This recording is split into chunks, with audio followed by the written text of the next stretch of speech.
जम्मू कश्मीर के युवा तेजी से नशे की दलदल में फंसते जा रहे हैं। हेरोइन के महंगे नशे का चलन अधिक बढ़ गया है।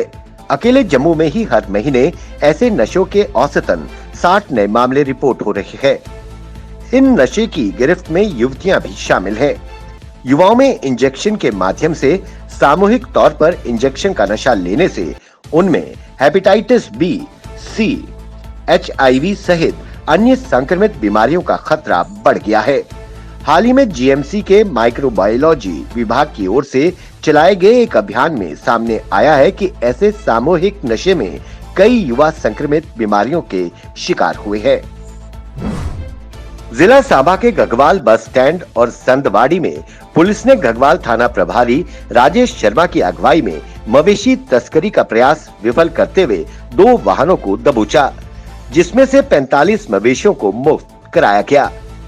तो वहीं हिमाचल प्रदेश का रहने वाला मवेशी तस्कर जाकू अली पुत्र रोशनदीन को गिरफ्तार कर लिया गया है।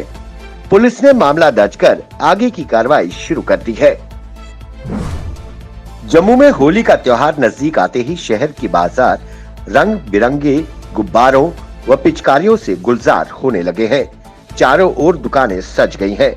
बच्चे गुब्बारे और पिचकारियां खरीदने के लिए मचल रहे हैं।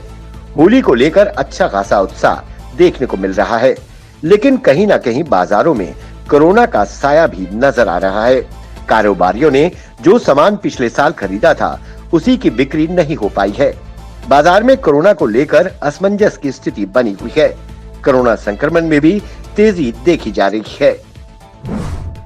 कश्मीर संभाग में अपनी पार्टी के प्रांतीय अध्यक्ष मोहम्मद अशरफ मीर ने श्रीनगर के पंथा चौक इलाके में जम्मू कश्मीर में वर्तमान जन विरोधी जियोलॉजी एंड माइनिंग विभाग की नीतियों के खिलाफ विरोध प्रदर्शन किया। उन्होंने कहा कि जम्मू कश्मीर में निर्माण और विकासात्मक कार्यों में नीति बुरी तरह प्रभावित हुई है। इससे उन लोगों पर बुरा असर पड़ रहा है जो सदियों से खनन, सप्लाईज और ट्रांसपोर्टेशन और भवन निर्माण के व्यापार से जुड़े हैं। आम जनता को निर्माण सामग्री के लिए 5 गुना ज्यादा पैसे देने पड़ रहे हैं। उन्होंने कहा कि बाहर का माफिया अपनी मनमर्जी के दाम ले रहा है। उसे न प्रशासन रोक रहा है और न ही पुलिस। श्रीनगर में सिविल सोसाइटी ने राजनीतिक कार्यकर्ताओं के साथ विश्व प्रसिद्ध डल झील के प्रति प्रशासन की उदासीनता पर दुख जताते हुए प्रदर्शन किया। प्रदर्शनकारियों ने उपराज्यपाल प्रशासन से जल निकायों की ओर ध्यान देने और उनकी शुद्धता को बहाल करने के लिए आवश्यक कदम उठाने का आग्रह किया। मनी लॉन्ड्रिंग मामले में प्रवर्तन निदेशालय ईडी की पूछताछ के बाद से पीपल्स डेमोक्रेटिक पार्टी की अध्यक्ष महबूबा मुफ्ती की हताशा लगातार बढ़ रही है। उन्होंने केंद्र पर आरोप लगाया कि वो पीडीपी को तोड़ने के लिए पार्टी के सदस्यों को प्रलोभन के साथ धमकियां भी दे रही है। ईडी और एनआईए जैसी संस्थाओं का इस्तेमाल करके मुझे डराने के लिए किया जा रहा है। मुझे पासपोर्ट प्राप्त करने के मौलिक अधिकार से वंचित रखा जा रहा है। बीजेपी के सांसद जिगुल किशोर शर्मा ने जिला सांबा अस्पताल का औचक दौरा किया। उन्होंने यहां चल रहे कोविड-19 वैक्सीनेशन अभियान का जायजा भी लिया।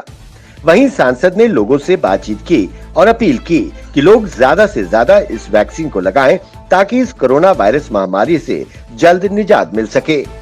उन्होंने जानकारी दी कि भारतीय जनता पार्टी के कार्यकर्ताओं की अलग अलग टीमें गठित की गई हैं, जो जिला स्तर पर लोगों को कोविड-19 वैक्सीन के बारे में जागरूक करेगी।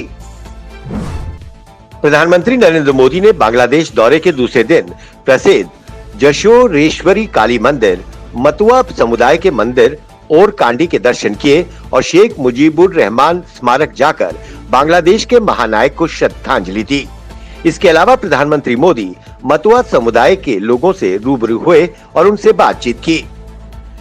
मतुआ समुदाय के लोगों को संबोधित करते हुए प्रधानमंत्री मोदी ने कहा कि अस्थिरता, आतंक और अशांति की जगह भारत और बांग्लादेश स्थिरता, प्रेम और शांति चाहता है। साथ ही उन्होंने कहा कि दोनों ही देश अपने विकास व प्रगति से पूरे विश्व की प्रगति देखना चाहते हैं। पश्चिम बंगाल की मुख्यमंत्री और टीएमसी नेता ममता बनर्जी ने प्रधानमंत्री नरेंद्र मोदी पर चुनाव आचार संहिता के उल्लंघन का आरोप लगाया है। ममता ने कहा कि राज्य में चुनाव हो रहा है और प्रधानमंत्री बांग्लादेश में बंगाल पर भाषण दे रहे हैं।